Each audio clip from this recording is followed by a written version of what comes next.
ये कहानी असाही नाम के एक ऐसे लड़के के बारे में है। जब उसका जन्म हुआ तभी उसकी माँ मर गई और अब उसके फादर भी नहीं है। इसी वजह से उसे बचपन से ही बहुत सारी प्रॉब्लम झेलनी पड़ी, क्योंकि बाकी उसकी उम्र के जो बच्चे थे वो उसे हमेशा बुली करते थे। लेकिन अब एक दिन जब वो मार खा रहा था तभी उसी समय अर्थ गॉड की पावर उसके पास एक्टिवेट हो जाती है, जिसकी वजह से वो उन लड़कों को दूर फेंक देता है जो कि उस पर हमला कर रहे थे। अब ये चीज देखकर गांव वाले हैरान थे। उन्हें लगता है कि ये किसी डेविल का श्राप है। इसी वजह से वो असाही को एक पत्थर के साथ बांध देते हैं, और वो भी लोहे की चेनों के साथ, जिससे कि वो कभी आजाद ही ना हो सके। अब उसे इस तरह से कुछ दिन बीत चुके थे और इतने दिनों में उसे जब भी भूख लगती थी तो वो आसपास पड़े हुए कचरे को या फिर कीड़ों को ही उठाकर गुजारा कर रहा था। पर अब एक दिन उसके पास एक लड़की आती है जो कि लगभग उसी की उम्र की थी। उस लड़की का नाम काओरी है और ये बाकियों की तरह असाही की शक्ल को देखकर उससे बिल्कुल भी नफरत नहीं करती, बल्कि ये तो यहाँ पर उसके लिए खाना लेकर आई थी। अब असाही खाना खाता और उसे धीरे धीरे काओरी अच्छी लगने लगी थी। साथ ही अब उनकी दोस्ती बहुत ही अच्छी हो गई थी, क्योंकि काओरी रोज ही असाही के लिए कुछ न कुछ लेकर आती थी। अब सीधे ही कई साल बाद का सीन आता है, जहाँ पर हम देखते हैं कि वो दोनों अब बड़े हो चुके हैं। हालांकि असाही हमेशा उस पत्थर से ही बंधा रहता। काओरी ही थी जो उसके लिए खाना लेकर आती थी। लेकिन कुछ ही टाइम के बाद अचानक से उस गांव में अकाल पड़ना शुरू हो गया और वहाँ की जमीन सूखने लगी थी। इस वजह से उनकी फसल खराब हो रही थी और इस चीज को देखते हुए सभी गांव वाले सोचते हैं कि शायद ऐसा असाही की वजह से हो रहा है, क्योंकि वो पहले से ही एक श्रापित बच्चा है। इसीलिए अब वो निकल पड़े थे उसे खत्म करने के लिए, जिससे उनके ऊपर से ये श्राप हट सके। लेकिन जब वो असाही के पास आते हैं तो यहाँ पर काओरी अभी उसके साथ थी। जब वो असाही पर हमला कर रहे थे तो काओरी उसे बचाने की कोशिश करती है, लेकिन इस वजह से वो लोग काओरी को भी मारने लगते हैं। अभी असाही वहीं पर बंधा बंधा काओरी को प्रोटेक्ट करने की कोशिश कर रहा था, लेकिन उसी वक्त एक बूढ़ी औरत वहाँ पर आती है जो कि काओरी पर हमला करती है। और ये अटैक इतना ज्यादा खतरनाक था कि इसकी वजह से काओरी की मौत हो जाती है। ये देखकर असाही अपना आपा खो देता है। बचपन में जो उसकी अर्थ गॉड की पावर एक्टिवेट हुई थी वो फिर से एक्टिवेट होने लगती है, और अब वो पावर असाही के कंट्रोल में नहीं थी। इसी वजह से पहले तो वो अपनी चेन तोड़ता और इसके बाद एक ही झटके में लगभग पूरे गांव वालों को खत्म कर देता है। अब जब तक असाही को होश आया था तब तक उसने पूरे गांव को खत्म कर दिया होता है और वहाँ पर तबाही फैल चुकी थी। लेकिन इस सब के बावजूद भी अब काओरी को वापस जिंदा कर पाना उसके लिए नामुमकिन था। वैसे अर्थ गॉड की पावर होने की वजह से और इतने सालों तक एक ही जगह पर बैठे रहने की वजह से अचानक से अब उसकी बॉडी पर कुछ फ्लावर्स भी उग चुके थे। इसी वजह से वो उन्हें काओरी के पास रख देता और अचानक से हम देखते हैं कि उसकी बॉडी के अंदर एक मिस्टीरियस पावर सर्कुलेट होना शुरू होती है, जिसके बाद हमें एक गॉडेस को दिखाया जाता है और एक लड़के को जो कि असल में असाही ही है, लेकिन ये उसका रीइंकार्नेट वर्जन है। अब इसके बाद कई 100 साल बाद का सीन शिफ्ट होता है, जहाँ पर हम देखते हैं कि पूरी दुनिया बहुत ही ज्यादा एडवांस हो चुकी है। उसी समय असाही का जन्म होता है, मतलब कि असाही अब रीइंकार्नेट हो चुका है और यहाँ पर भी उसका नाम असाही ही था। इस वर्ल्ड में अभी वो एक नॉर्मल स्टूडेंट है और उसके पेरेंट इस वर्ल्ड में अभी भी नहीं है। इसी वजह से उसे घर का काम सब कुछ खुद ही करना पड़ता है। अभी वो स्कूल जाने के लिए लेट हो रहा था, इसीलिए वो पहले खाना बनाता है। अभी वो खाना बना ही रहा होता है कि अचानक से उसके घर में एक पोर्टल ओपन होता है, जिसमें से एक लड़की बाहर निकल कर आती है और वो भी बिना कपड़ों के। असाही उसे देखकर हैरान था, लेकिन अचानक से वो लड़की एक बच्ची में बदल जाती है। अभी असाही को उसका नाम डोरा जानने को मिलता है। वो लड़की यहाँ पर बहुत ही शरारत कर रही थी, जिस वजह से असाही हैरान था और वो उससे और कुछ तो नहीं पूछता पर उसे टॉयलेट में फ्लश कर देता है। लेकिन वो कितनी भी कोशिश कर ले पर डोरा अचानक से उसके सामने बार बार अपीयर हो जाती थी। अब ये देखकर वो हैरान था, लेकिन स्कूल के लिए भी वो लेट हो रहा था। इस वजह से वो तुरंत ही बाइसिकल उठाता और स्कूल के लिए निकल पड़ता है, लेकिन रास्ते में भी डोरा उसके पीछे पीछे आ रही होती है। डोरा असाही से कह रही थी कि मैं तुम्हें बहुत पावरफुल बना सकती हूँ, लेकिन असाही उसकी बात पर ज्यादा ध्यान नहीं देते हुए सीधा स्कूल की तरफ बढ़ता है। स्कूल पहुँचने के बाद भी अभी खिड़की के बाहर उसे डोरा दिख ही रही थी, जो कि उसे परेशान कर रही होती है। इस वजह से असाही खिड़की के पर्दे को लगा देता है, लेकिन अब अचानक से वो उसके टेबल पर आ जाती है, जहाँ पर वो एक पेपर दिखाते हुए कहती है कि क्या वो उसके साथ एक कॉन्ट्रैक्ट साइन कर सकता है। असाही उसकी ये बकवास सुनकर पक चुका था। इस वजह से वो चिल्लाते हुए कहता है कि अपनी बकवास बंद करो। अब डोरा और किसी को नहीं दिख सकती थी, इसी वजह से सभी को लगता है कि असाही ने ऐसा टीचर को कहा है, क्योंकि वो सामने पढ़ा रहे थे। ये सुनकर टीचर को बहुत गुस्सा आता है, पर ना जाने क्यों वो असाही को डांटते नहीं हैं और वो उसे समझाकर बिठा देते हैं। अब असाही को भी समझ आ गया था कि डोरा सिर्फ उसे ही दिखाई दे रही है। अब जब डोरा टीचर के सर पर सो रही थी तो उसी समय असाही चुपचाप वहाँ से निकलने का फैसला करता है। पर अब जब वो बाहर आया था तभी हम एक दूसरी लड़की को देखते हैं, जो कि ना जाने क्यों पर असाही जैसे लड़के को पसंद करती है। वो उसके पास आकर उसे एक लेटर देते हुए अपनी फीलिंग्स एक्सप्रेस कर रही थी, पर उसी समय डोरा वहाँ पर आकर उससे कहने लगती है कि अरे वाह, तुम जैसे लूजर को भी कोई मिल सकती है। असाही को गुस्सा आता और वो उस पर चिल्लाता है और यही चीज उस लड़की को लगती है कि शायद असाही उसे ही ये कह रहा है। इसी वजह से वो वहाँ से चली जाती है। असाई ये देखकर बहुत ही ज्यादा गुस्सा था, वो तुरंत ही वहाँ से चला गया था। अब वो एक बात तो समझ चुका था कि डोरा इतनी आसानी से उसका पीछा नहीं छोड़ने वाली। इस वजह से वो बाद में बहुत सारा खाना उसके पास लेकर आता है और कहता है कि वो उसे छोड़ दे। अब ये चीज देखकर डोरा मान लेती है, लेकिन अब वो अपने नॉर्मल रूप में आकर उससे कहती है कि उसे बस असाही का कुछ टाइम चाहिए, उसे असाही को कुछ बात बतानी है। जिसके बाद अभी वो सीधा ही उस गार्डन में टहल रहे थे, जिस दौरान डोरा असाही का हाथ पकड़ती है और अपनी कुछ पावर असाही के अंदर ट्रांसफर कर देती है। जिसके बाद असाही को आसपास कुछ चेंजेस दिखाई दे रहे थे। डोरा बताती है कि जिस तरह से तुम इस दुनिया को देखते हो, ये दुनिया वैसी नहीं है। मैं यहाँ पर आई क्योंकि तुम्हारे पास समनिंग पावर है। इस वर्ल्ड में हर किसी के पास समनिंग पावर है, जो चीज तुम्हें पता नहीं, क्योंकि ये पावर सभी को अवेकन करनी पड़ती है। वो बताती है कि असाही ने ऐसे ही एक पावर को अवेकन कर लिया है, जिसकी वजह से उसे इसके साथ साथ 12 गॉड की और भी पावर मिल चुकी है। अब इन पावर से असाही जो करना चाहे वो कर सकता है, मगर वो चाहे तो दुनिया को बचा भी सकता है और चाहे तो दुनिया को डिस्ट्रॉय भी कर सकता है। वो अपनी पावर का कुछ नमूना असाही को दिखाती है आसपास के पेड़ों को उखाड़कर, जिसके बाद वो असाही से हाथ मिलाने को कहती है, जिस दौरान वो असाही के अंगूठे से अपने अंगूठे को टच करती है। अब ये उसकी एक चाल थी, क्योंकि ऐसा करते ही उनके बीच का एक कॉन्ट्रैक्ट साइन हो चुका था। बाद में वो वापस से अपने वो बच्चे वाले रूप में आकर असाही का मजाक उड़ाते हुए कहती है कि उसने उसे बेवकूफ बना दिया, उसने सिर्फ ये सब कॉन्ट्रैक्ट साइन करने के लिए करा था। असाही कहता है कि कोई बात नहीं, लेकिन अब कॉन्ट्रैक्ट साइन हो गया है, इसका मतलब अब तुम मेरी गुलाम हो। डोरा इस पर बहुत गुस्सा करती है, लेकिन इसके बाद वो उसके पीठ पर आ जाती है और अपनी पावर से अपने क्रिस्टल विंग्स को निकालते हुए उसे वहाँ से वापस घर लेकर जाने लगती है। आज उसने अपनी पावर का थोड़ा ज्यादा इस्तेमाल कर लिया था, इसी वजह से उसे थोड़ी प्रॉब्लम हो रही थी, जिस वजह से वो गिरते गिरते बच गए थे, मगर फिर भी वो बच ही गए थे और सही सलामत घर पहुंच जाते हैं। अभी घर पर जब असाही कुछ काम कर रहा था, तभी लाइट चली गई थी। यहाँ पर डोरा अपनी पावर दिखाती है और कुछ डिम लाइट्स को वहाँ पर क्रिएट करती है। ये लाइट्स बहुत ही स्पेशल थी, क्योंकि असाही की बॉडी पर जहाँ पर भी ये लाइट गिर रही थी, वहाँ असाही अजीब सी एनर्जी महसूस कर रहा था और उसकी बॉडी धीरे धीरे हील हो रही थी। ये देखकर वो थोड़ा सा हैरान भी था। वो डोरा से पूछता है कि क्या सच में वो कोई गॉडेस है। इस पर डोरा कहने लगती है कि हाँ बिल्कुल, और इसके बाद में वो अपनी कहानी बताती है। कई साल पहले की बात है, जब गॉड्स और टाइटन के बीच में लड़ाई हुई थी। उसी दौरान डोरा स्पेस में कुछ चेन से बंधी हुई थी और उसे बंधे हुए बहुत टाइम हो चुका था, जिस वजह से उसने उतने समय में बहुत ज्यादा सफर किया। अभी उसी पेन को याद करते हुए यहाँ अभी के टाइम में डोरा बेहोश हो जाती है। असाही ये देखकर तुरंत उसे उठाने लगा था, क्योंकि असाही को भी अब उसकी चिंता हो रही थी, पर वो सोचता है कि ये उठेगी और फिर से परेशान करेगी, इससे अच्छा है कि ये सोती रहे। असाही उसे सुला देता और सोचने लगता है कि उसे पता चला है कि वर्ल्ड में मैजिक है, और अचानक अगर ये बात किसी को पता चल जाए तो उसकी क्या हालत होगी। वो कहता है कि ना जाने कल से मेरी लाइफ कैसी जाने वाली है, मगर उसे पता नहीं था कि बाहर अभी एक और लड़की, मतलब एक मैजिकल लड़की उस पर नजर रखे हुए है। अब अगले दिन हम देखते हैं कि अभी डोरा धूप सेक रही थी और असाही वहीं दूसरी तरफ मुंह करके बैठा हुआ था। वो डोरा से कहता है कि उसे थोड़े से कपड़े पहन लेने चाहिए, लेकिन डोरा बताती है कि वो भूल रहा है कि उसे और कोई देख नहीं सकता। अभी यहाँ पर डोरा उसे अपने ऊपर सनस्क्रीन लगाने को कहती है, लेकिन असाही मना करता है और अपने हेडफोन्स लगा लेता है। अब इसी दौरान हम देखते हैं कि अचानक से एक फ्लावर मॉन्स्टर वहाँ पर आता है और डोरा को पकड़कर खा लेता है। असाही अभी अपना हेडफोन लगाए हुए था, इस वजह से उसे कुछ भी सुनाई नहीं दे रहा था, पर डोरा वो सन क्रीम की बोतल वहाँ असाही के ऊपर फेंक कर मारती है। और जब वो गुस्से में पीछे देखता है तो उसे जानने को मिलता है कि डोरा को एक फ्लावर मॉन्स्टर ने खा लिया है। ये देखकर वो हैरान था। वो फ्लावर मॉन्स्टर डोरा के कपड़े असाही के मुंह पर थूकता है और वहाँ से भागने लगता है। अब असाही भी उसका पीछा कर रहा था, लेकिन रास्ते में वो फ्लावर मॉन्स्टर कुछ लीव्स की मदद से असाही की आंखें बंद कर देता है, जिसकी वजह से वो नीचे गिर गया था और एक दीवार से टकरा जाता है। वैसे डोरा अपने मैजिक का इस्तेमाल नहीं कर सकती थी, क्योंकि वो असाही के पास नहीं है, और इसका रीजन ये है कि एक स्पिरिट जब तक अपने समनर के पास नहीं रहती तब तक वो अपने मैजिक पावर का इस्तेमाल नहीं कर सकती। लेकिन अब असाही वहाँ से खड़ा होता है और तुरंत ही उस डायरेक्शन में भागता है जहाँ पर वो प्लांट भागा था। रास्ते में हम देखते हैं कि अभी उनकी सिटी में एक फेस्टिवल चल रहा था।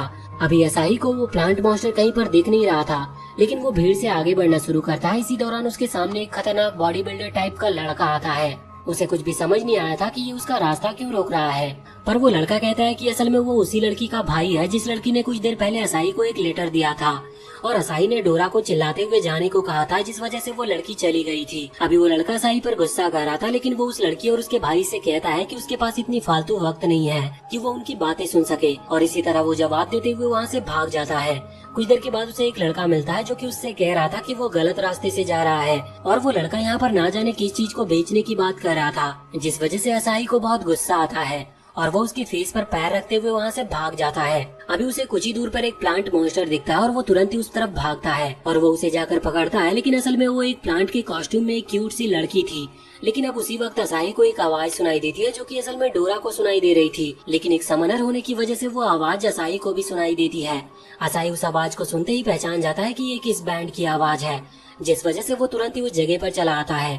अब यहाँ पर पहुँचने के बाद अचानक से वो आवाज उसे आना कम हो गई थी और इसका कारण ये था कि डोरा की एनर्जी धीरे धीरे कम पड़ते जा रही है, लेकिन असाही को पता था कि वो यहीं आसपास ही है। इसी वजह से वो चिल्लाते हुए कहता है कि डोरा आपसे कोई भी बेवकूफी भरी बात करेगी तो वो ध्यान से सुनेगा। अभी ये सुनकर डोरा बहुत खुश हो जाती है और वो तुरंत ही उस प्लांट के पेट के अंदर अपने रियल फॉर्म में आ जाती है। और अब वो बड़ी हो चुकी थी, इस वजह से वो प्लांट उसे और अपने पेट में नहीं रख पाता। डोरा वहाँ से बाहर निकल कर आती है। असाही उसे देखता है तो अभी डोरा ने बिल्कुल भी कपड़े नहीं पहने थे, इसीलिए असाही तुरंत ही दूसरी तरफ मुंह कर लेता है, पर यहाँ पर डोरा भी उस प्लांट को हरा रही थी, जिसके बाद अब वो वापस से नॉर्मल होती है। असाही उसे अपना कोट दे देता है। तभी वो लोग वहाँ से दूर उस लड़की को देखते हैं जो कि असाही पर नजर रखे हुए थी।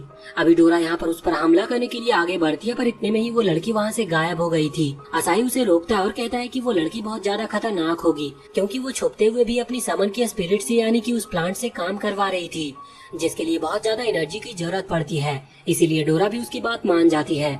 अगले सीन में हम एक ओल्ड मैन को देखते हैं जो कि अभी उसी लड़की से कह रहा था कि तुम्हें असाही को चोट नहीं पहुंचानी है, क्योंकि मुझे उसकी असली पावर को देखना है। अब जब वो लड़की वहाँ से चली जाती है तो वो ओल्ड मैन सोचता है कि आखिर असाही की जो गॉड पावर है वो कितनी ज्यादा स्ट्रांग होगी, और यही सोचते हुए वो बड़ा एक्साइटेड लग रहा था। अब अगले दिन हम देखते हैं कि वो लड़की वहीं अभी इसी वक्त स्कूल में असाही की क्लास की तरफ जा रही थी।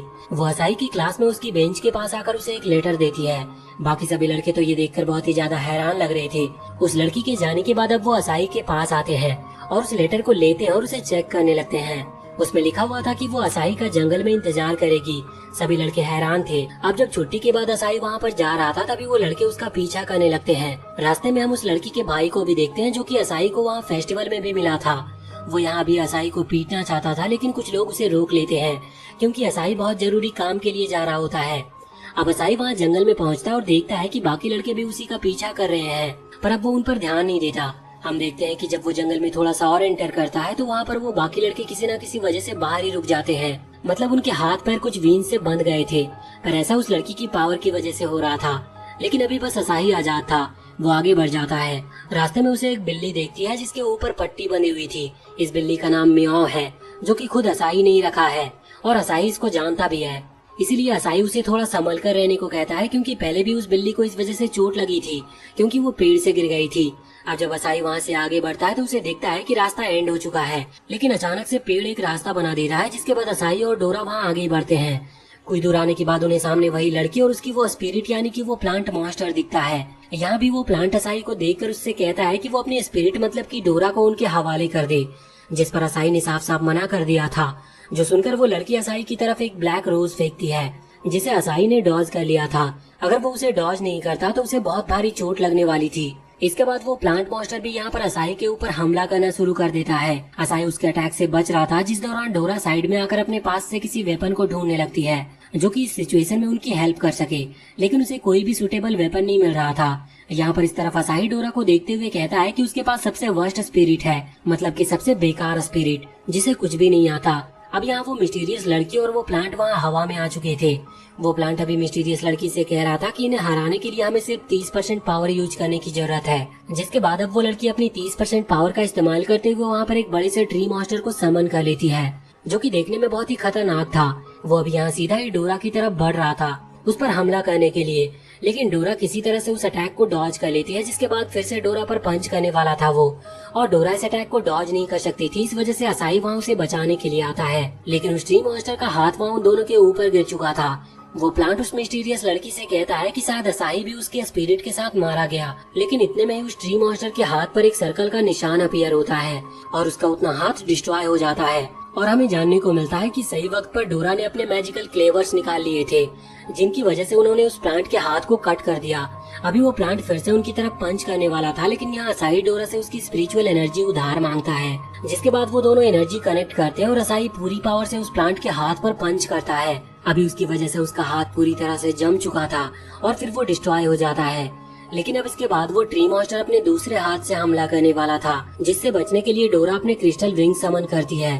अब असाई और डोरा वहाँ से हवा में आ गए थे, जिसके बाद वो ट्री मॉन्स्टर के हाथ पर चढ़ गए थे और क्रिस्टल शूज को एक्टिवेट करते हुए बहुत ही स्पीड के साथ उस ट्री मॉन्स्टर से बचते हुए नीचे आते हैं। जिसके बाद असाई सही मौके पर उन मैजिकल क्लेवर्स का इस्तेमाल करते हुए उस ट्री मॉन्स्टर को खत्म कर देता है। अब यहाँ पर डोरा बहुत ज्यादा खुश थी और उसने तुरंत ही असाई को गले लगा लिया था, पर इसके बाद वहाँ पर वो उस मिस्टीरियस लड़की को वहाँ से जाता हुआ देखती है। इस वजह से वो उसकी तरफ हमला करने लगती है, पर असाई उसके सामने आकर डोरा को रोकता है। ये देखकर डोरा हैरान थी। वो इसकी वजह पूछती है तो असाई कहता है कि उस लड़की ने अपनी पूरी पावर का इस्तेमाल नहीं किया, वरना यह हमें खत्म भी कर सकती थी। हम देखते हैं कि अभी डोरा के पीछे 4 ट्री मॉन्स्टर खड़े हुए थे, जो कि पहले जैसे ही ताकतवर लग रहे थे। डोरा उन्हें देखकर डर जाती है और अपना बिहेवियर बदल लेती है।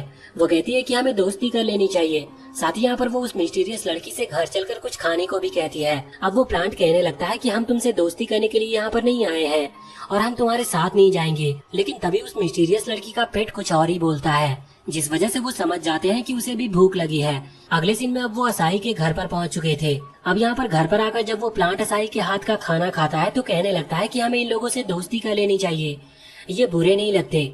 वैसे अब वो प्लांट इन पर अटैक करने का मोटिव भी बताता है। वो बताता है कि असल में हम सिटी के प्रोटेक्टर्स हैं और हम चाहते हैं कि तुम हमारी टीम को ज्वाइन कर लो। अब जब वो इतना कह ही रहा होता है कि तभी वो मिस्टीरियस लड़की उस प्लांट के मुंह में खाना ठूस कर वहाँ से चली जाती है। अब असाई भी उसके पीछे वहाँ बाहर आता है। यहाँ पर आने के बाद वो अपनी बेस्ट पिकअप लाइन उस मिस्टीरियस लड़की को सुनाता है, लेकिन इससे उसे कोई फर्क नहीं पड़ता। लेकिन अब वो लड़की यहाँ अपना नाम बताती है। उसका नाम हाना है और यहाँ पर वो कहती है कि मैं आगे भी तुम्हारी और तुम्हारी स्पिरिट डोरा के ऊपर नजर रखूंगी।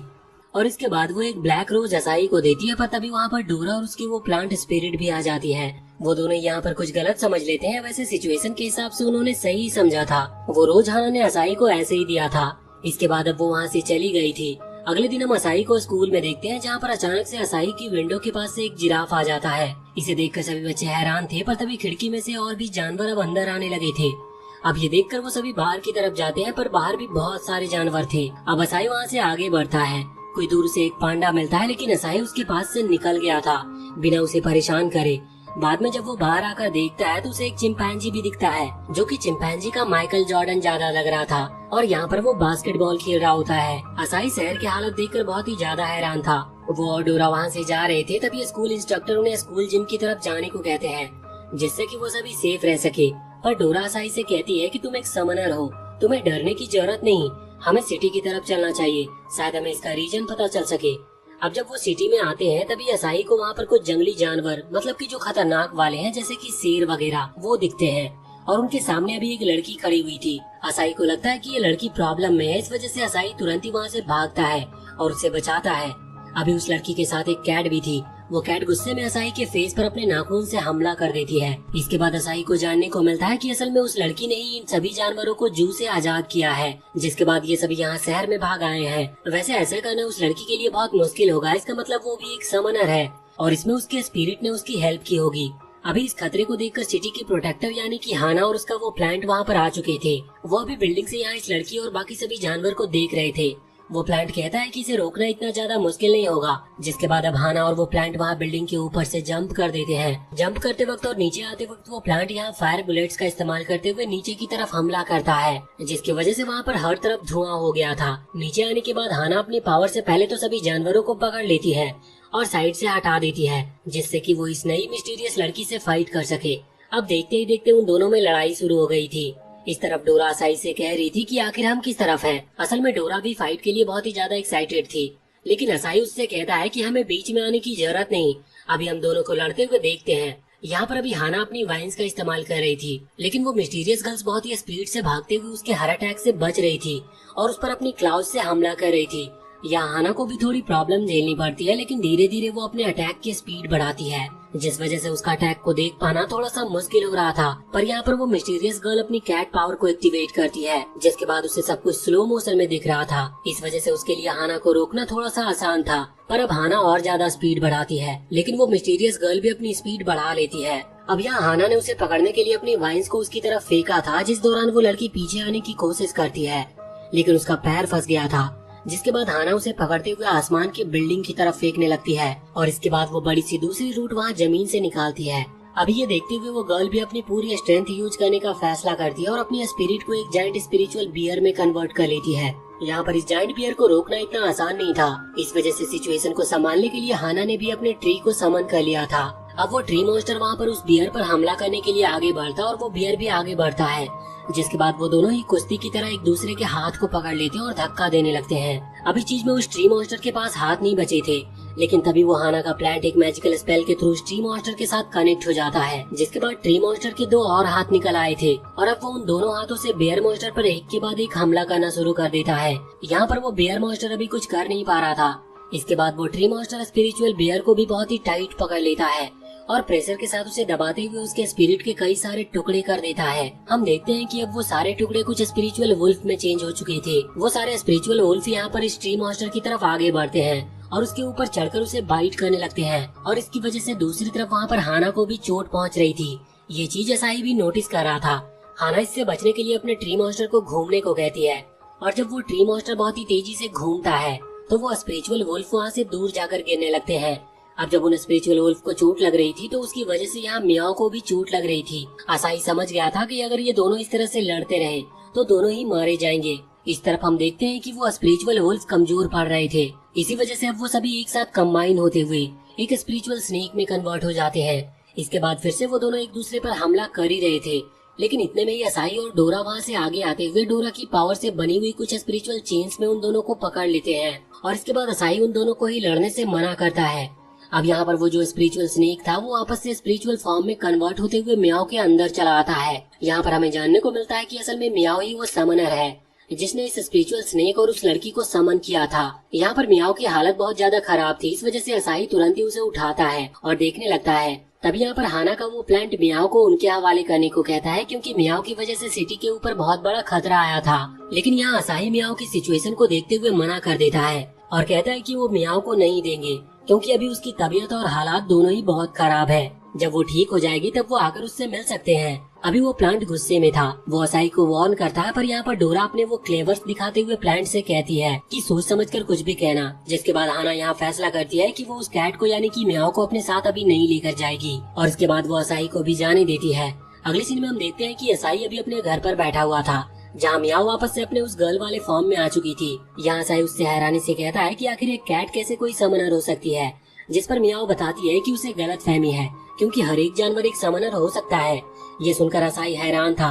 अब मियाओ बताने लगती है कि उसका जो भाई है वो सबसे ज्यादा कूल समनर है, लेकिन अब वो थोड़ी से उदास हो गई थी। वो बताती है कि उसका भाई करीबन 7 साल पहले उसे छोड़कर चला गया, जिसके बाद से वो उसे मिल नहीं पाई। उसने बहुत कोशिश की उसे ढूंढने की, लेकिन उसे वो कहीं नहीं मिला और इसी वजह से उसने सिटी में बहुत सारे जानवर छोड़ दिए थे, जिससे कि शायद उसके भाई का अटेंशन यहाँ सिटी की तरफ आए, लेकिन ऐसा भी नहीं हुआ।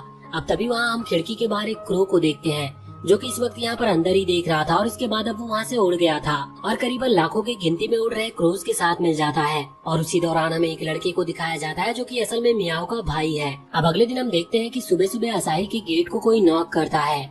ये कोई असल में कुछ एलियन की शक्ल के लोग थे।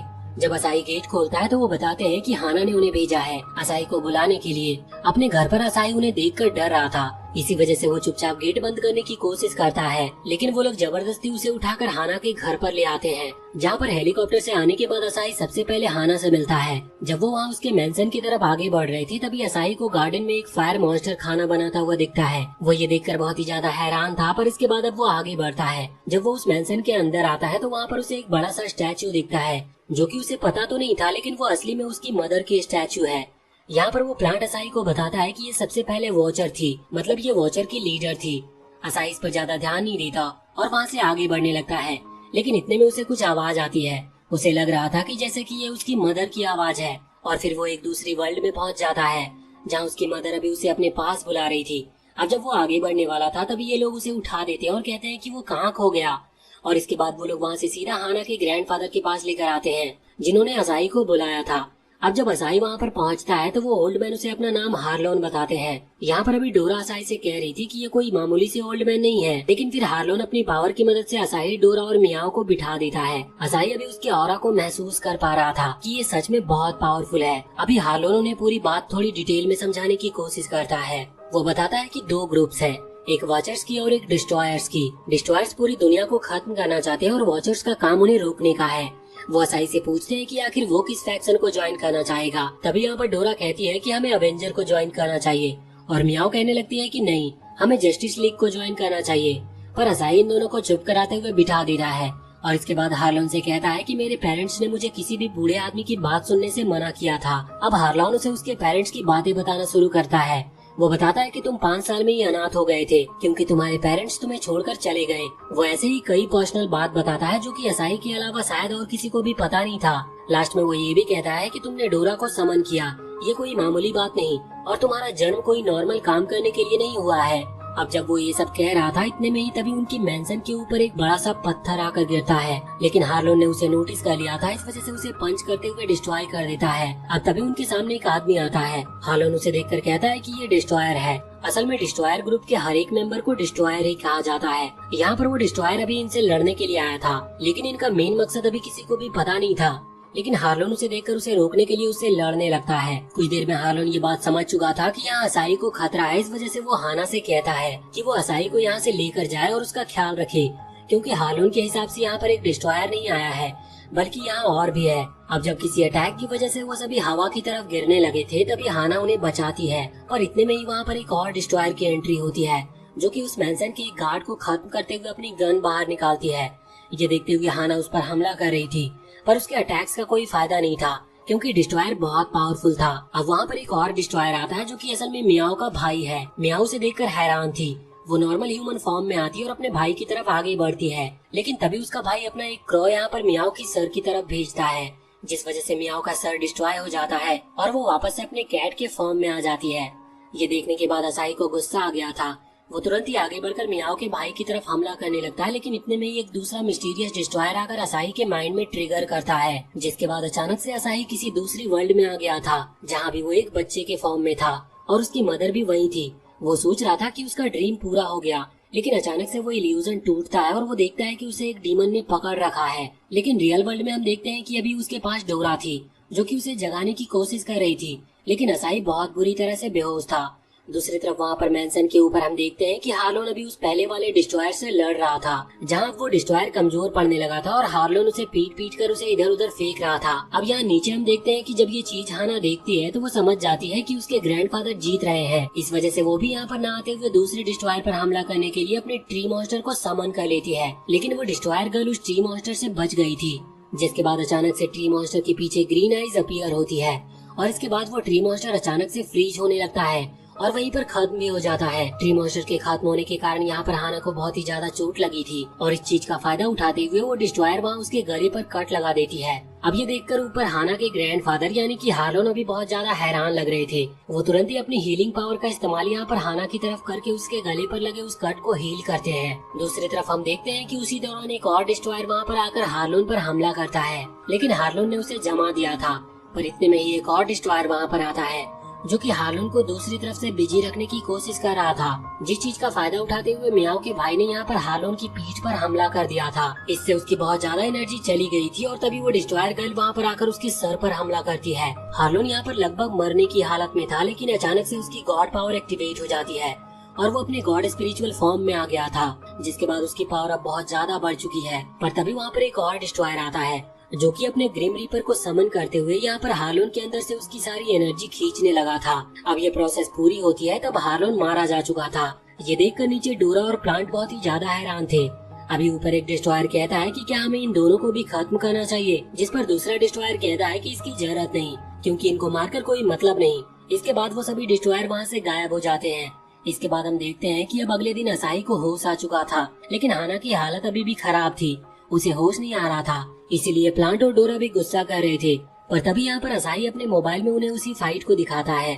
असल में कोई मिस्टीरियस आदमी या फिर मिस्टीरियस लड़की इस चीज को स्ट्रीम कर रही थी। इंटरनेट पर ये चीज देखकर असाई बहुत हैरान था और बाकी सभी भी हैरान ही लग रहे थे और कहते हैं कि अगर वो उस पर्सन का पता लगा ले तो शायद उन्हें और भी कुछ डिटेल्स मिल सकती है। जब वो वहाँ पर उस प्रोफाइल को देखते हैं तो उन्हें जानने को मिलता है कि ये कोई लड़की की है और इसे डिस्ट्रॉयर के बारे में अच्छी खासी नॉलेज भी है। अब ये लोग उसे ढूंढना चाहते थे, तभी इन्हें जानने को मिलता है कि सिटी में आज एक ऑटोग्राफ इवेंट हो रहा है। शायद इस गर्ल की कोई बुक छपी होगी, और इसीलिए ये ऑटोग्राफ देने आ रही है। अब यहाँ पर मियाओ, असाई और डोरा वो लोग वहाँ पर उस लड़की को एक एयरशिप से चिपक कर ढूंढने के लिए निकल पड़ते हैं। दूसरी तरफ हम उसी लड़की को देखते हैं जो कि अभी ट्रेन में बैठकर आ रही थी। उसके पास एक फोन है जिससे वो ट्रेन की गेट, एक्सेलरेटर और यहाँ तक कि बड़ी बड़ी बिल्डिंग पर लगी हुई टेलीविजन को भी कंट्रोल कर सकती है। अब जब वो वहाँ पर पहुँचती है और बैठती है बुक लेकर ऑटोग्राफ देने के लिए, तो वहाँ पर कोई भी नहीं आता क्योंकि कोई भी उसे पहचानता तक नहीं है। लेकिन जब वो डीमोटिवेट होने वाली थी कि इतने में मियाओ ऊपर से उसे नोटिस कर लेती है, जिस वजह से वो तीनों ही वहाँ ऊपर से नीचे आ जाते हैं। और असाई यहाँ पर मास्क पहनकर उस लड़की के पास आकर उसकी बुक्स की तारीफ करने लगता है,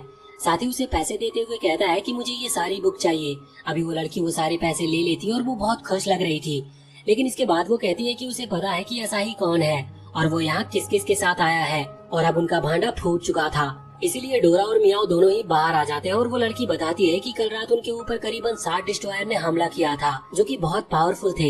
ये देखकर असाई और ज्यादा हैरान था कि उसे उन डिस्ट्रॉयर की गिनती भी पता है। लेकिन इतने में फिर अचानक से उसके फोन पर एक अलर्ट सिग्नल आता है, जिसके बाद वो वहाँ से हट जाती है और हम देखते हैं कि उनके ऊपर एक हमला होता है। मगर यहाँ पर किसी को भी वो अटैक लगा नहीं था। अब अचानक से वो फोन जो कि नीचे गिर गया था वो फिर से अलर्ट सिग्नल जारी करता है, जिसके बाद वो गर्ल अचानक से वहाँ से भागने लगती है। अभी असाई, डोरा और मियाओ तीनों ही उसका पीछा कर रहे थे। रास्ते में भागते हुए वो लड़की बताती है कि ये अटैक उसी के ऊपर हुआ है। अब ये जानकर असाई सोचता है कि ये लड़की उनके लिए जरूरी है, इस वजह से वो यहाँ पर इसे छोड़ नहीं सकते। अभी इनकी तरफ बहुत सारी बुलेट्स आ रही थी जिसे वो डॉज कर रहे थे। अचानक से जब वो पीछे देखते हैं तो उन्हें पता चलता है कि ये हमला असल में कुछ रोबोट्स कर रहे हैं और वो स्पीड से वहाँ पर भागते हैं।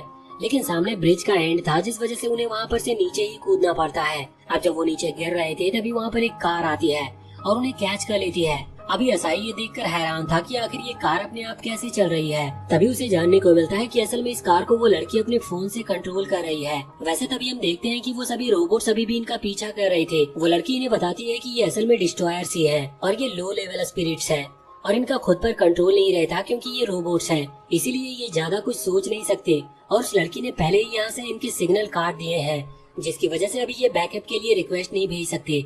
अगर इन्होंने इतने सारे रोबोट्स को खत्म कर दिया तो इनकी प्रॉब्लम सॉल्व हो जाएगी। इसीलिए ये देखते हुए डोरा और मियाओ दोनों ही खड़े होते हैं और उन रोबोट्स पर हमला करना शुरू कर देते हैं। लेकिन वो रोबोट्स बहुत ही ज्यादा फास्ट थे, इस वजह से वो उनके हर अटैक को डॉज कर रहे थे। अब तभी वो लड़की भी उठती और एक रोबोट पर हमला करती है, जिसके बाद वो रोबोट मारा जाता है। ये देखकर वो लोग खुश थे कि उन्होंने एक रोबोट को खत्म कर दिया, पर अभी भी वहाँ पर बहुत सारे रोबोट थे जो कि उनके पीछे बहुत ही स्पीड से आ रहे थे। अब अचानक से वो रोबोट भी गोली चलाना शुरू कर देते हैं। पहले तो असाई उन्हें शील्ड बनाकर रोकने की कोशिश कर रहा था, लेकिन धीरे धीरे अब वो शील्ड कमजोर पड़ते जा रही थी। अब हम देखते हैं कि अचानक से वो रोबोट्स रुक गए थे और इसके बाद फिर से वो गोली चलाते हैं, लेकिन इस बार वो उनसे थोड़ा दूर चलाते हैं, जो चीज किसी को भी समझ नहीं आती। वो लड़की कह रही थी कि शायद इन्होंने अपना निशाना मिस कर दिया, लेकिन असल में वो लोग वहाँ पर रोड पर निशाना लगा रहे थे क्योंकि इसकी वजह से रोड टूट चुकी थी और ये सभी अपने कार के साथ वहाँ नीचे की तरफ गिरने लगते हैं। लेकिन उसी समय डोरा अपने क्रिस्टल विंग समन कर लेती है, जिसकी वजह से वो उन्हें बचा लेती है। लेकिन हवा में फिर उसकी पावर भी कम पड़ने लगी थी, जिसकी वजह से ये नीचे गिर ही गए थे। हालांकि इन्हें ज्यादा चोट नहीं आई थी। अब ये सभी रोबोट इन पर हमला करने के लिए आगे बढ़ते हैं और ये भाग भी नहीं सकते थे। लेकिन तभी वो लड़की अपने फोन से एक ट्रक को वहाँ पर बुलाती है और वो ट्रक सीधा आकर इन सभी रोबोट से टकराता है, जिस वजह से वो रोबोट वहाँ से दूर जाकर गिरते हैं। लेकिन अभी तक वो खत्म नहीं हुए थे, इस वजह से वो फिर से उठते हैं और इनकी तरफ कुछ मिसाइल से हमला करते हैं। उन मिसाइल्स की वजह से वो लोग वहाँ से दूर गिर गए थे और वो जो ट्रक था वो डिस्ट्रॉय हो गया था। अभी उसके टुकड़े आसपास बिखर रहे थे, लेकिन तभी वो लड़की अपने फोन को एक गेमिंग डिवाइस में कन्वर्ट करते हुए उसकी कोई बटन दबाती है, जिसके बाद वो पूरा ट्रक फिर से कंबाइन होता है और वो एक हाईटेक रोबोट में बदल जाता है। वो रोबोट बहुत ही कूल था और इसके बाद अब वो रोबोट एक एक करके उन सभी रोबोट्स को डिस्ट्रॉय करते जाता है। लास्ट में एक रोबोट भागने की कोशिश कर रहा था, पर उस लड़की के बड़े से रोबोट ने उसे भी हरा दिया था। असाई और बाकी सभी कह रहे थे कि ये रोबोट तो बहुत ही कूल है, लेकिन तभी वो नोटिस करते हैं कि उस रोबोट के चेस्ट पर जहाँ पर फ्यूल होल था वहाँ से फ्यूल लीक हो रहा था। अब अचानक से उसमें आग लग जाती है और एक ब्लास्ट होता है, जिसके बाद से वो लड़की वहाँ से बहुत दूर जाकर गिर गई थी। बाद में असाई और सभी वहाँ पर पहुँचते हैं तो देखते हैं कि वो लड़की नहीं, असल में एक लड़का है जो कि विग पहने हुए था अपनी आइडेंटिटी छुपाने के लिए। उन्हें लगता है कि ये कोई पागल है। तभी असाई उन्हें पहचानता है कि ये लड़का वही है जो कि उसे बहुत पहले मिला था, जब वो उस प्लांट से डोरा को बचाने के लिए उसे ढूंढ रहा था। इसका नाम हमें स्टैन पता चलता है। अब भले ही ये कितना भी पागल टाइप लगे, लेकिन फिर भी उसकी मदद की इन्हें जरूरत है। इसी वजह से असाई दोस्ती का हाथ आगे बढ़ाता और अपनी टीम में ज्वाइन होने का कहता है। इसके बाद स्टैन उन्हें वहाँ से सीधा अपनी लेबोरेटरी में ले आया था, जहाँ पर वो सभी हैरान थे ये देखकर कि एक छोटा बच्चा इतनी ज्यादा चीजें कैसे जानता है। उसकी लेबोरेटरी बहुत ही ज्यादा हाईटेक थी। यहाँ स्टैन उन्हें कई सारी बातें बताता है, जैसे कि उसके पास एक टीवी टाइप की चीज है जिस पर बहुत सारे रेड डॉट और ग्रीन डॉट बने हुए थे। वो पूरे मंथ की रिपोर्ट बताता है, जहाँ पर पहले हम ग्रीन डॉट्स को देखते हैं जो कि असल में स्पिरिट समनर्स को शो करते हैं। वहाँ पर बहुत सारे ग्रीन डॉट थे, लेकिन धीरे धीरे रेड डॉट की गिनती बढ़ते जा रही थी। ये देखकर वो समझ जाते हैं कि जो डिस्ट्रॉयर्स हैं वो उन समनर पर हमला कर रहे हैं जिन्होंने अपने स्पिरिट्स को अवेकन कर लिया, जिससे कि वो उनकी पावर को छीन सके। इस पर स्टैन कहता है कि बिल्कुल, उन लोगों ने बिल्कुल सही पहचाना। स्टैन बताता है कि उसने एक और चीज नोटिस की थी। अभी कुछ टाइम पहले ही एक दिन अचानक से बहुत सारी स्पिरिट एक साथ अवेकन हुई थी। अवेकन मतलब उनकी पावर एक साथ एक्टिवेट हुई थी। असाई ये चीज सुनकर थोड़ा हैरान था। वो बताता है कि उसी सेम डेट पर डोरा समन हुई थी, मतलब असाई डोरा से पहली बार जब मिला था। स्टैन समझ जाता है कि डोरा में कुछ तो खास बात है। वो डोरा से पूछता है कि आखिर उसका पास्ट क्या है, जिस पर जब डोरा अपने पास्ट को याद करती है तो अचानक से फिर से उसके सर में दर्द होने लगता है। लेकिन फिर स्टैन उसे चुप करा देता और कहता है कि कोई बात नहीं, बाद में फिर कभी इसके बारे में बता देना। इसके बाद अब वो लोग वहाँ से सीधा ही हार्लोन के मैंसन की तरफ चले गए थे, क्योंकि स्टैन ने अपने डिवाइस में चेक किया था कि पिछली रात के अटैक के पहले मैंसन के अंदर बहुत सारी स्पिरिट थी और वहाँ के खतरे को देखते हुए ज्यादा डिस्ट्रॉयर वहाँ पर आए थे। अभी स्टैन को ये तो पता है कि वहाँ पर कितने डिस्ट्रॉयर आए थे, लेकिन उसे ज्यादा इन्फॉर्मेशन नहीं पता कि आखिर वो कौन कौन थे। इसीलिए वो सारी इन्फॉर्मेशन लेने के लिए यहाँ पर मैंसन की तरफ आया था। यहाँ पर आने के बाद सबसे पहले तो वो अपने एक डिवाइस से आसपास की पूरी जगह को स्कैन करता है और स्कैनिंग के बाद उसे एक कैमरा दिखता है, जिसे रीस्कैन करने के बाद उसे बहुत सारी इन्फॉर्मेशन मिल जाती है। जिसके बाद वो वहाँ पर हवा में एक लाइट रिलीज करता है, जिसकी वजह से जब जब जो भी डिस्ट्रॉयर वहाँ से निकलता है उसका एक होलोग्राम रेडी होता है। पहला वाला होलोग्राम यहाँ पर उस पहले वाले डिस्ट्रॉयर का था। हमें जानने को मिलता है कि असल में वो अर्थ समनर है, लेकिन वो पोर्टल से इसीलिए आया क्योंकि जिससे कोई भी उसे देख ना पाए और वो सीधा वहाँ पर आकर डायरेक्ट अटैक कर सके। मैंसन के ऊपर साइड पर वो पोर्टल बनाने में किसी डायमेंशन समनर ने उसकी हेल्प की थी। इसके बाद जब वो लाइट इधर उधर घूमता है तो एक और डिस्ट्रॉयर सामने आता है। वो बताता है कि ये एक एलिमेंटल समनर है। ये गर्ल वही थी जिसके पास वो गन्स थी। अब वो फिर से लाइट घुमाता है तो उसके बाद मियाओ का भाई सामने आता है। वो बताता है कि इसका नाम क्रो है और ये एनिमल समनर है। मियाओ कह रही थी कि कहीं ऐसा तो नहीं इसका ब्रेन वॉश किया गया हो, वरना मेरा भाई बुरा नहीं था, पर अब ये राज तो शायद फ्यूचर में ही खुल सकता है। इसके बाद अब स्टैन असाई से पूछने लगता है कि वो बेहोश हुआ था तो उसके बाद क्या हुआ, जिस पर असाई बताता है कि वो किसी दूसरी दुनिया में जाकर कैद हो गया था। अब तभी स्टैन होलोग्राम को उसी जगह पर लेकर आता है जहाँ पर असाई बेहोश हुआ था। हमें जानने को मिलता है कि ये कोई मिस्टीरियस आदमी था जिसे हम पहले देख चुके हैं, पर स्टैन बताता है कि ये माइंड कंट्रोल करना जानता है। अब स्टैन दूसरी तरफ लाइट करता है तो वहाँ पर एक मिस्टीरियस लड़की आती है जिसने हाना के गले पर वो कट लगाया था। स्टैन बताता है कि इसे शैडो कहते हैं क्योंकि ये शैडो से छुपते हुए हमला करती है। इसके बाद अब वो मैंसन की तरफ लाइट करता है जहाँ ऊपर लास्ट 7th डिस्ट्रॉयर सामने आता है, जो कि वही ग्रिम रीपर वाला था। स्टैन बताता है कि इसके पास स्पेशल पावर है, ये किसी भी स्पिरिट को एब्जॉर्ब कर सकता है और इसी ने हार्लोन को भी मारा था। अब इसके बाद स्टैन वहाँ से आगे बढ़ता और एक गड्ढे की तरफ जाता है। वो बताता है कि यह गड्ढा उस डायमेंशन समनर की वजह से हुआ, क्योंकि उसने यहाँ से आधी बिल्डिंग को ही किसी और जगह पर टेलीपोर्ट कर दिया है। ये सुनकर सभी हैरान थे। जब वो उस गड्ढे के नीचे आते हैं तो यहाँ स्टैन अपने होलोग्राम पावर से पिछली रात के पहले की जगह को होलोग्राम के थ्रू इन्हें बताता है, जहाँ पर ये लोग देखते हैं कि बहुत सारी स्पिरिट्स बोतल में बंद थी। असल में ये लोग वॉचर्स हैं, इसी वजह से इनके पास बहुत पावर है और इन्होंने सभी स्पिरिट्स को बंद करके रखा हुआ था, जिससे कि कोई भी खतरा न आए। और सभी डिस्ट्रॉयर्स इन स्पिरिट को चुराने के लिए आए थे और वो इसमें कामयाब भी हो गए। स्टैन बताता है कि हार्लोन सबसे पावरफुल वॉचर था और अब उसके जाने के बाद उनका ग्रुप बहुत कमजोर हो चुका है। वैसे तभी स्टैन को पता चलता है कि वो जो 7 डिस्ट्रॉयर आए थे उनमें से एक डिस्ट्रॉयर अभी सिटी से कुछ ही दूर पर है और वो अभी अकेला भी है। ये सुनते ही वो सभी फैसला करते हैं कि वो उससे लड़ने जाएंगे, क्योंकि वो अकेला है इसीलिए उसे हराना थोड़ा आसान हो सकता है। अब अगले सीन में ये लोग वहाँ से निकल चुके थे। जब वो बस के अंदर थे तो स्टैन असाई से उसके पास्ट के बारे में पूछता है तो वो बताना शुरू करता है कि जब वो 5 साल का था तभी उसके पेरेंट्स चले गए, लेकिन ये सब बताते हुए वो बहुत उदास हो रहा था। इसीलिए डोरा उसे शांत कराती है, लेकिन तभी मियाओ डोरा से पूछने लगती है कि उसका पास्ट क्या है। तो डोरा बताती है कि वो जब भी अपने पास्ट के बारे में सोचती है तो उसका सर दुखने लगता है। इसके बाद स्टैन डोरा की पूरी बॉडी को स्कैन करता है और बताता है कि इसकी जो मेमोरीज है उन्हें सील कर दिया गया है। ये सुनकर असाई थोड़ा सा हैरान था और कहने लगता है कि क्या उस सील्ड को तोड़ने का कोई तरीका नहीं है, जिस पर स्टैन बताता है कि अभी तो ये पॉसिबल नहीं है। वैसे अब अगले सीन में वो लोग उसी गांव में पहुंच चुके थे जहां से उन्हें वो सिग्नल आ रहा था। यहाँ पर आकर स्टैन बताता है कि ये गांव कई साल पहले खाली हो चुका था। यहाँ के जो विलेजर्स थे वो सारे मारे जा चुके हैं और उसके बाद से जो भी यहाँ पर आया वो कभी वापस लौट कर नहीं गया। अब जब ये आगे बढ़ते हैं तो इन्हें बहुत सारे रेड फ्लावर्स दिखते हैं, जिन्हें देखकर अभी ये थोड़े से हैरान थे। पर उन रेड फ्लावर्स के बीच में एक घर था जहाँ पर वो एक आदमी को देखते हैं। ये आदमी वही है जो कि हमें कहानी की शुरुआत में दिखाया गया था और इसका नाम असाही पता चलता है, लेकिन इसका असली नाम सिल्वर है। और ये फ्लावर असल में उन्हीं गाँव वालों के ब्लड की वजह से आए थे जिन्हें सिल्वर ने खत्म किया था। अब ये लोग सिल्वर को देखते हैं तो थोड़े हैरान हो जाते हैं, क्योंकि इस तरह के एरिया में वो अकेला फूलों की फार्मिंग कर रहा था। ये लोग छुपकर थोड़ी देर उसे देखने का फैसला करते हैं, लेकिन जब सिल्वर कुछ खाने की चीज लेकर आता है तो डोरा वहाँ उसकी स्मेल से हवा में आ जाती है, जिसकी वजह से अब सिल्वर ने उन्हें देख लिया था। इसीलिए इनके पास सामने आने के अलावा और कोई रास्ता नहीं बचा था। असाही वहाँ पर आकर बताता है कि वो एक स्कूल स्टूडेंट है, इसीलिए वो अपने प्रोजेक्ट के लिए यहाँ इन फूलों के बारे में कुछ जानकारी लेने आए हैं। अब सिल्वर उसे वेलकम करता और बिठाता है और चाय भी देता है, जिसे असाही ने छूकर फेंक दिया था। इसके बाद सिल्वर उसे खाने के लिए कुछ चीजें लाता है, लेकिन तभी हम देखते हैं कि थोड़ी हवा चलने लगी थी। वो समझ गए थे कि शायद यहाँ पर तूफान आने वाला है। धीरे धीरे हवा थोड़ी तेज होती है, जिसके बाद सिल्वर वहाँ से आगे बढ़ता और फूलों को प्रोटेक्ट करने लगता है, क्योंकि ये सभी फूल उसे कावरे की याद दिलाते थे। अभी हवा रुक नहीं रही थी, इस वजह से उसे गुस्सा आ रहा था। वो तुरंत ही अपने कपड़े फाड़ देता है, जिसकी वजह से ये लोग समझ जाते हैं कि ये वही डिस्ट्रॉयर है। स्टैन तुरंत ही असाही से कहता है कि हमें इसे खत्म करना होगा, ये उन 60 डिस्ट्रॉयर में से एक है। इसीलिए अब वो तुरंत ही उसकी तरफ हमला करने के लिए आगे बढ़ने लगे थे। पर तभी आसमान से कुछ बिजली गिरती है, जिसकी वजह से ये वापस से वहाँ से कुछ दूर जाकर गिरते हैं और वहाँ पर सिल्वर की बॉडी पर एक एनर्जी हावी होने लगती है। सिल्वर पीछे मुड़ते हुए असाही को मदद के लिए चिल्लाता है, पर इससे पहले ही वो एनर्जी उसके ऊपर हावी हो चुकी थी और उसके ऊपर एक स्टोन से बनी हुई परत आ गई थी। जिसके बाद हम देखते हैं कि ये उसी डिस्ट्रॉयर जैसा दिखता है जो कि मैंसन में सबसे पहले दिखाई दिया था।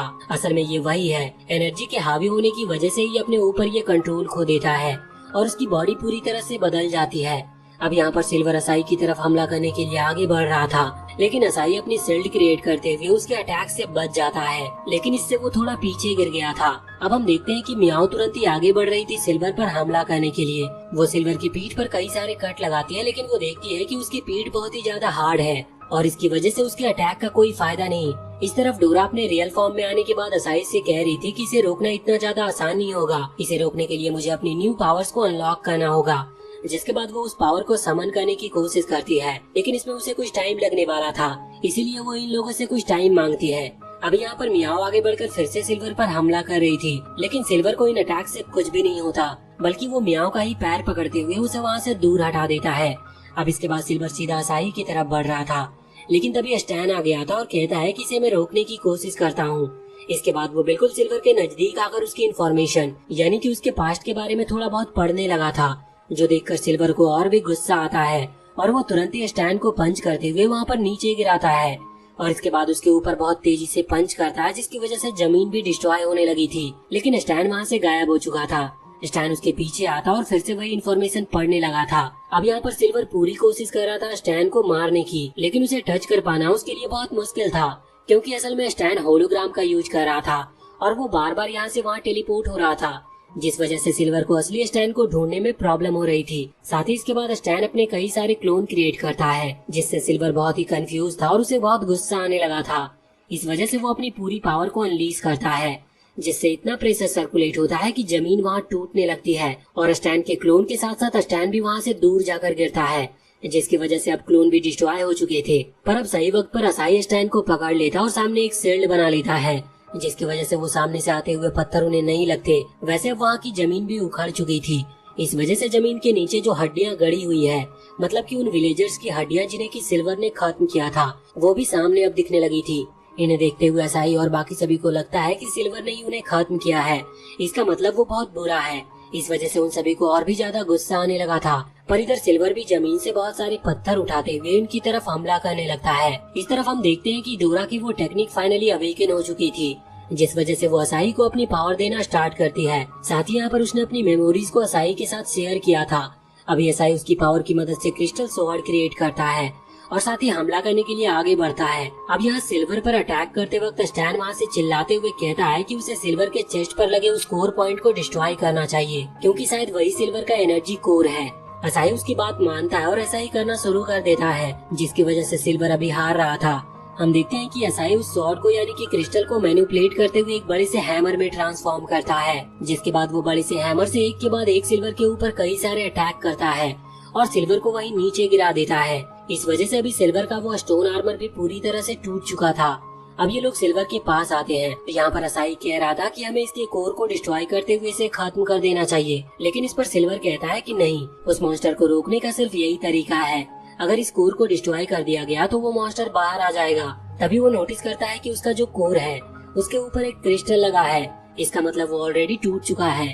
अब अचानक से उस कोर के अंदर से बहुत तेज एनर्जी निकलना शुरू होती है और एक बड़ी सी स्पाइक बाहर निकल कर आती है, जिसकी वजह से सिल्वर वहीं मारा जाता है। अब वो जो एनर्जी थी जो सिल्वर की बॉडी पर काबू करते जा रही थी, जिस वजह से सिल्वर ने अपने ऊपर से कंट्रोल खो दिया था और वो मारा गया था। सिल्वर की पूरी बॉडी के आसपास फिर से एक स्टोन आर्मर आना शुरू हो गया था, जो कि असल में कोई आर्मर नहीं बल्कि वही स्टोन गॉड की पावर्स है।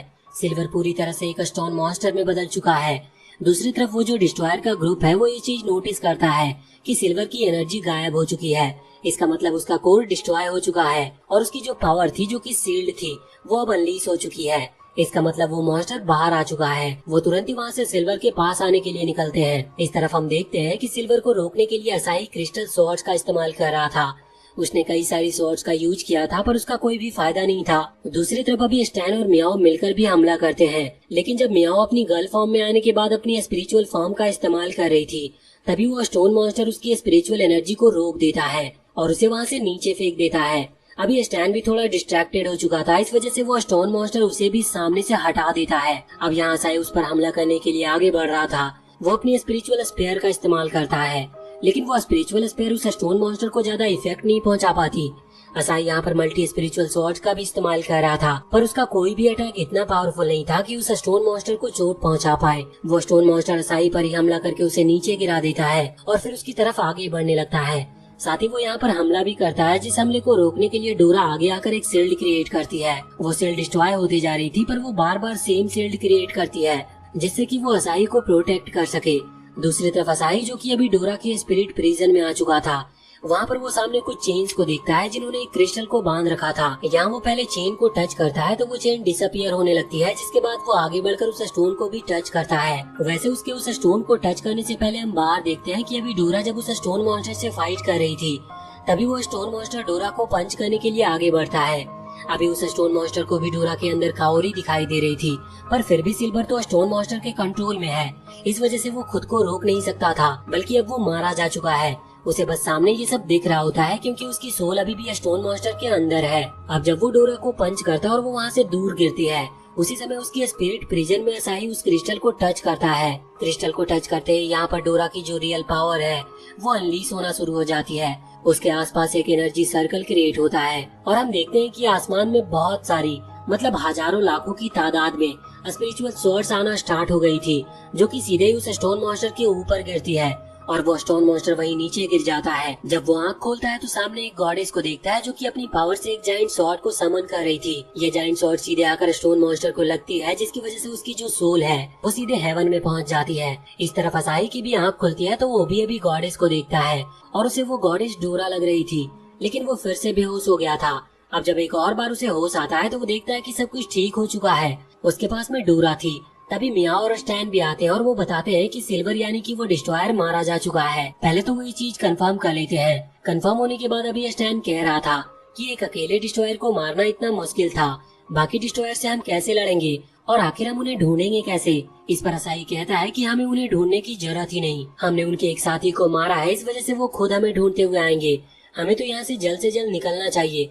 असाई का ये डिसीजन बिल्कुल सही था, क्योंकि जब वो वहाँ से निकले थे तो उसके कुछ ही देर बाद वो सभी डिस्ट्रॉयर वहाँ पर आ जाते हैं। अभी उन डिस्ट्रॉयर में जो मेन डिस्ट्रॉयर था, मतलब वो डिस्ट्रॉयर जिसने की ग्रिम रीपर को समन किया था, वो यहाँ सबसे पहले आगे आते हुए सिल्वर के अंदर से वो सारी मेमोरीज को खींचता है और उसकी पूरी फाइट को शुरू से लेकर अंत तक देखता है।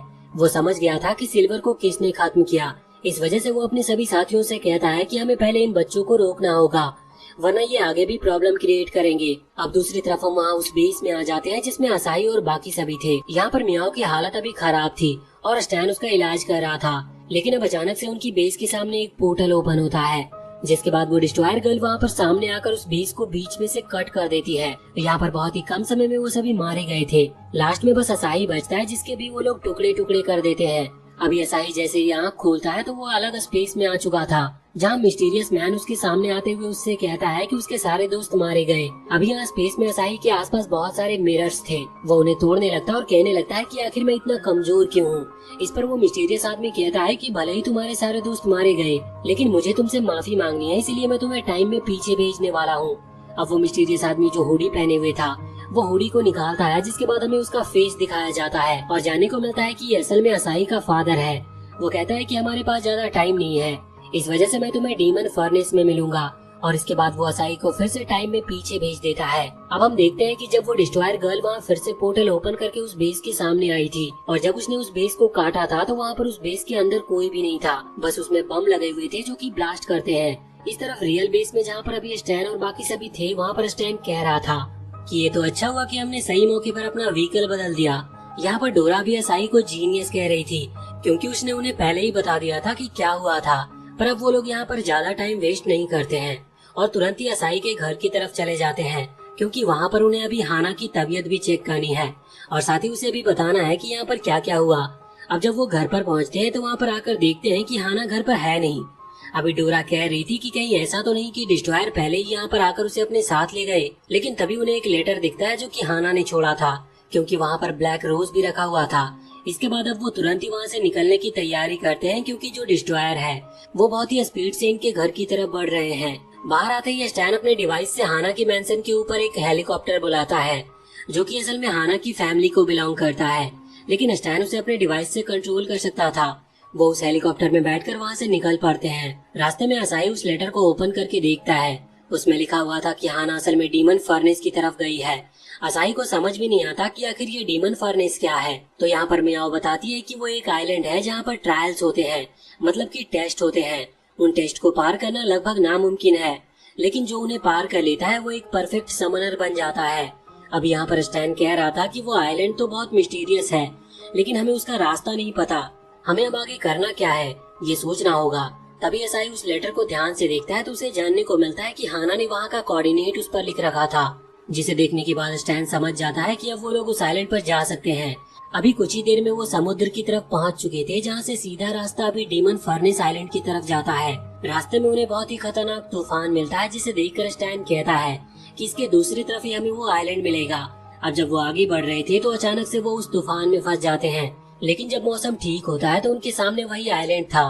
वो सभी खुश थे, लेकिन उसी दौरान असाही एक अजीब सी एनर्जी को महसूस करता है। ये एनर्जी असल में शैडो की थी। शैडो वही डिस्ट्रॉयर गर्ल है। वो यहाँ इनके हेलीकॉप्टर पर कट लगाती है और हेलीकॉप्टर बीच में से पूरी तरह से कट चुका था। वो अटैक उनको भी लगता है, लेकिन इसके पहले ही असाही ने अपनी स्पिरिचुअल क्रिस्टल शील्ड क्रिएट कर ली थी। अभी वो लोग हवा में से नीचे गिर रहे थे, पर तभी स्टैन अपने डिवाइस में से एक रोबोट क्रिएट करते हुए सभी को बचा लेता है। और इतने में ही वो एलिमेंट पावर वाली डिस्ट्रॉयर गर्ल वहाँ पर आती है और जब ये उसके अटैक से बचते हुए उस पर हमला कर रहे थे, तभी वहाँ पर मियाओ का भाई क्रो भी आ जाता है। अब इनके लिए बहुत प्रॉब्लम हो चुकी थी, क्योंकि ये सभी डिस्ट्रॉयर से एक साथ नहीं लड़ सकते और अब वो वहाँ से नीचे गिरने लगते हैं, लेकिन लकीली ये सीधा उसी आइलैंड यानी कि डीमन फर्नेस पर गिरते हैं, जिसके बाद सभी डिस्ट्रॉयर उनके सामने आ चुके थे। इन्होंने अब होप खो दी थी। इन्हें लग रहा था कि अब ये नहीं बचने वाले, पर इतने में ही वहाँ पर एक बनी गर्ल आती है। वो इन सभी के ऊपर एक स्टिकर लगाती है और कहती है कि तुम लोग डीमन फर्नेस के रूल के खिलाफ जा रहे हो। तुम यहाँ पर किसी को खत्म नहीं कर सकते। अगर तुम्हें किसी को खत्म करना है तो इसके लिए एरिना में चैलेंज करना होगा। अब यहाँ पर वो एलिमेंट पावर वाली डिस्ट्रॉयर गर्ल, उसका नाम फ्लेम है, वो कहने लगते हैं कि आखिर तुम हो कौन हमें रोकने वाले। पर तभी उनका वो मेन डिस्ट्रॉयर यानी कि वो ग्रिम रीपर वाला डिस्ट्रॉयर उसे रोक देता है और इसके बाद अब वो लोग वहाँ से गायब हो जाते हैं। असाही और बाकी सभी खुश थे कि जान बच गई। अब यहाँ पर असाही बनी गर्ल से कुछ क्वेश्चंस पूछने वाला था, लेकिन इतने में ही बनी गर्ल वहाँ से चली जाती है। वो लोग उसका पीछा करते हैं, लेकिन उसे वो पकड़ नहीं पाते। लेकिन अब वो आइलैंड की तरफ आ चुके थे, पर अभी भी इतनी देर तक चलने के बाद वो टाउन तक नहीं पहुँचे थे और वो लोग थक भी चुके थे। लेकिन इतने में ही उनके पीछे एक मिस्टीरियस आदमी आता है, जिसके पास एक अजीब सा पेट था। वो आदमी अपना नाम रिचर्ड बताता और कहता है कि वो इन्हें लिफ्ट दे सकता है टाउन तक जाने के लिए, क्योंकि वो एक मर्चेंट है और उसका यही काम है। इन लोगों के पास पैसे नहीं थे, पर फिर भी ये लोग बैठ जाते हैं। अब रास्ते में रिचर्ड उनसे पूछता है कि आखिर इन लोगों की ऐसी हालत क्यों है, जिस पर ये सब बताते हैं कि इनके पीछे डिस्ट्रॉयर पड़े हैं। पर फिर रिचर्ड कहता है कि कोई बात नहीं, अब तुम सबसे सेफेस्ट जगह पर हो, क्योंकि यहाँ पर वॉचर्स और डिस्ट्रॉयर आपस में लड़ नहीं सकते। ये रूल एंसेस्टर्स ने बनाया था। यहाँ पर वॉचर्स और डिस्ट्रॉयर की फाइट सिर्फ एरिना के अंदर ही होती है। अब इस पर सभी खुश भी थे। कुछ ही देर में वो टाउन पहुंच जाते हैं, जहाँ पर आकर वो एक शॉप पर रुकते हैं जहाँ खाना मिलता है। वहाँ पर वो बोतल में रखा हुआ कुछ लिक्विड पीते हैं, जिसके बाद उनकी भूख तो मिट ही रही थी, लेकिन साथ ही साथ उनकी बॉडी भी हील करते जा रही थी। उन्हें ये लिक्विड बहुत पसंद आता है। वो ऐसी कई सारी बोतलें खत्म कर लेते हैं, जिसके बाद वो शॉप ऑनर यहाँ पर बहुत सारे पैसे की डिमांड करता है, लेकिन रिचर्ड उसे पैसे दे देता है और उनसे कहता है कि ये लोग फ्यूचर में उसे पैसे लौटा दे। सभी रिचर्ड की इस चीज से बहुत खुश थे। कुछ देर में वो एक क्लॉथ शॉप पर जाते हैं, जहाँ पर वो कुछ अपने लिए कपड़े खरीदते हैं और वहाँ का पैसा भी रिचर्ड ही देता है। अभी रिचर्ड उस शॉप ओनर से कुछ बात कर रहा था और उसकी स्माइल देखकर लग नहीं रहा था कि वो कोई अच्छा बंदा है। इसके बाद अब वो वहाँ डीमन फर्नेस की मेन पैलेस की तरफ पहुँच चुके थे, जहाँ पर असल में वो एरिना है। अब ये कुछ स्टेप चढ़कर ऊपर आते हैं तो इन्हें जानने को मिलता है कि यहाँ एरिना के अंदर आने के लिए 4 गेट है, और 4 गेट इसीलिए है क्योंकि एरिना में एंटर करने के लिए क्वालिफिकेशन की जरूरत पड़ती है। अब ऐसा नहीं है कि चारों गेट में सेम क्वालिफिकेशन की जरूरत है, मतलब उसमें अलग अलग क्वालिफिकेशन चाहिए, और अगर किसी के पास एक भी है तो वो उस गेट को पार कर सकता है और एरिना में आ सकता है। यहाँ पर पहला जो गेट था उसमें उन्हें बहुत ही ज्यादा पैसे चाहिए थे, मतलब बहुत ही ज्यादा। अब वो उम्मीद खो चुके थे कि यहाँ से तो वो अंदर नहीं जा सकते। तभी स्टैन अपना कार्ड निकालता और पैसे देते हुए खुद अंदर चला जाता है। वो बताता है कि वो पहले से बहुत कमाई कर रहा है। ये देखकर सभी हैरान थे। अब इस गेट से वो नहीं जा सकते थे, तो दूसरा गेट जो था वहाँ से सिर्फ सुंदर लड़कियां ही अंदर जा सकती है। इसीलिए डोरा तुरंत ही अपनी रियल फॉर्म में आती है, जिसके बाद उसे एंट्री ना मिले ऐसा हो ही नहीं सकता था। बल्कि वो तो यहाँ पर असाई को भी अंदर ले आती है और कोई भी उसे रोकता तक नहीं। अब इसके बाद मियाओ वहाँ उसी गेट से अंदर आने के लिए आगे बढ़ती है, लेकिन वहाँ का जो गार्ड था वो उसे रोक देता है। वो कहता है कि एक बार अपनी शक्ल देखो, उसके बाद अंदर जाना। मियाओ समझ गई थी कि वो यहाँ से जा नहीं सकती, इसीलिए अब वो तीसरे गेट की तरफ जाती है, जहाँ पर वो एक सुमो रेसलर को देखती है जो कि किसी चीज पर अपनी पावर दिखा रहा था। मतलब यहाँ पर अगर वो पावर साबित कर दे तो वो अंदर जा सकती है। जिसके बाद मियाओ अपने स्पिरिचुअल बेयर फॉर्म में आती है और पंच करते हुए उस चीज को तोड़ देती है जिस पर पावर दिखानी थी। इसके बाद उसे भी अंदर की तरफ एंट्री मिल गई थी। अब सिर्फ रिचर्ड बचा हुआ था। वो चौथे गेट से एंटर करता है। जब वो अंदर आता है तो असाई उससे पूछता है कि चौथा गेट किस चीज का था, तो वो बताता है कि वहाँ से कोई फेमस पर्सन ही अंदर आ सकता है। ये सुनकर असाई शॉक था। वो पूछता है कि तुम फेमस हो तो तुम करते क्या हो, लेकिन रिचर्ड यहाँ पर उन्हें कुछ बताता नहीं। वैसे असल में वो एक क्रिमिनल है। अब वैसे इसके बाद अब बोनी वहाँ सामने आती है और उन्हें बताती है कि यहाँ से उनका ट्रायल स्टार्ट होगा। यहाँ पर बहुत सारे फ्लोर है, करीबन 200 फ्लोर्स, और जो 20 फ्लोर है वो बेसिक है, मतलब वो नॉर्मल फ्लोर्स है। लेकिन तभी वहाँ खड़ा एक समनर कहता है कि वो पिछली बार आया था और सिर्फ 5th फ्लोर तक पहुँच पाया। दूसरा कहता है कि वो तो 3rd फ्लोर पर ही आउट हो गया था।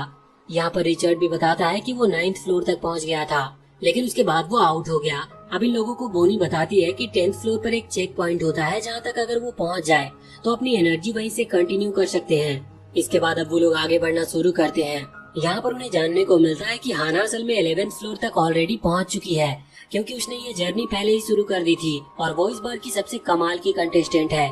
असाई और बाकी सभी भी उसे देखकर मोटिवेट हो रहे थे और कह रहे थे कि वो भी अपनी पूरी मेहनत करेंगे। अब पहला फ्लोर जो था वो रेस्ट के लिए था। वहाँ पर एक बहुत ही शानदार होटल था। उसे कहा जाता है कि वो आराम से आज की रात यहाँ पर रुके और आराम करे, क्योंकि वो बहुत दूर से आए हैं और उसके बाद उनकी जर्नी आगे स्टार्ट होगी।